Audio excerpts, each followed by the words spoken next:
Est-ce qu'il y a des choses cachées dans l'Église qu'on ne veut pas, des secrets, qu'on ne veut pas mettre au goût du jour et que les fidèles sachent? Est-ce qu'il y a des choses que vous, prêtres, vous êtes seuls à savoir? Bien, je pense que c'est pas, on ne parlerait pas en termes de secret parce que je vous ai toujours dit que l'enseignement du Christ n'est pas ésotérique. Le Christ a dit, j'ai toujours enseigné dans les places publiques. Pourquoi aujourd'hui vous m'interrogez? Donc dans l'Église, il n'y a pas de loge. Il n'y a pas de loge dans l'Église. Donc, mais le problème, c'est de la pédagogie. Il y a certaines choses, on essaye de voir le niveau des uns et des autres. On ne peut pas tout dévoiler comme ça parce que même il y a des mots qui peuvent choquer. Dernièrement, je disais que Adam et Ève n'auraient pas existé. Vous entendez ça? Si quelqu'un entend ça, il va dire, mais les pères maintenant, alors il ne comprend pas le niveau, pourquoi je dis ça? Donc c'est un problème de pédagogie, c'est un problème de niveau. Tout le monde ne peut pas faire toutes ces études de théologie. C'est là on dit que les prêtres sont des sachants, ils ne peuvent pas tout expliquer comme ça. Il y a beaucoup de choses que je peux expliquer qui peuvent choquer beaucoup de gens. Même à la télé, parfois, vous savez que c'est la spontanéité. Hein. Tous mes tests ne sont pas préparés, mais j'essaye vraiment d'avoir ce don de tempérance. Hein, pour ne pas aussi aller trop loin. Donc, effectivement, on ne parlerait pas de secret, mais on dirait que c'est de la pédagogie. On ne peut pas tout dévoiler comme ça devant les fidèles. Mais nous connaissons beaucoup de choses. Ça, c'est vrai qu'on connaît beaucoup de choses. C'est pourquoi j'ai toujours dit à mes fidèles, mais ayez confiance en vos prêtres. Vous pensez que les prêtres ne sont pas des sachants?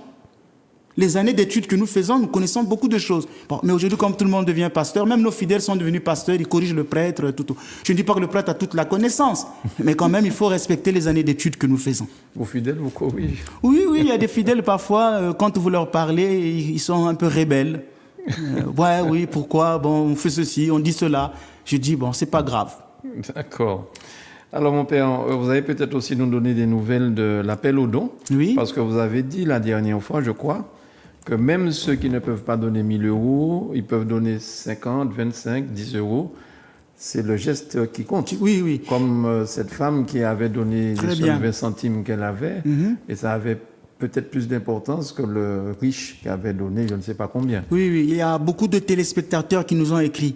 On a reçu presque, je crois, 5000 mots à ce sujet. Pourquoi vous avez élevé à 1 000 €? Moi, j'ai peut-être 5 € à donner.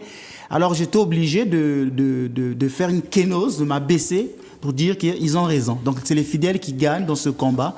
Aujourd'hui, on a accepté que tout le monde peut nous donner la somme qu'il veut. Mais c'est bien cette humilité, que vous puissiez accepter de descendre. C'est pas évident, ça. Je ne sais pas si j'ai parlé de ma vertu. Bon, je ne suis pas un saint. Je ne sais pas si j'ai été humble, mais j'ai simplement voulu dire que, bon, j'ai compris le message. Nous acceptons aujourd'hui que tout le monde peut nous donner le don qu'il veut, surtout à partir de 50 €. Ils peuvent aller sur PayPal ou bien sur Virement. Sur PayPal, il faut aller cliquer sur notre site internet. Il y a le PayPal. Ils peuvent nous faire un don de 50 €. Ils peuvent aussi faire par virement bancaire. Nous acceptons les dons de tout le monde pour permettre à tout le monde. Maintenant, on verra si est-ce que les noms en ce moment-là seront affichés. Vous vous rendez compte?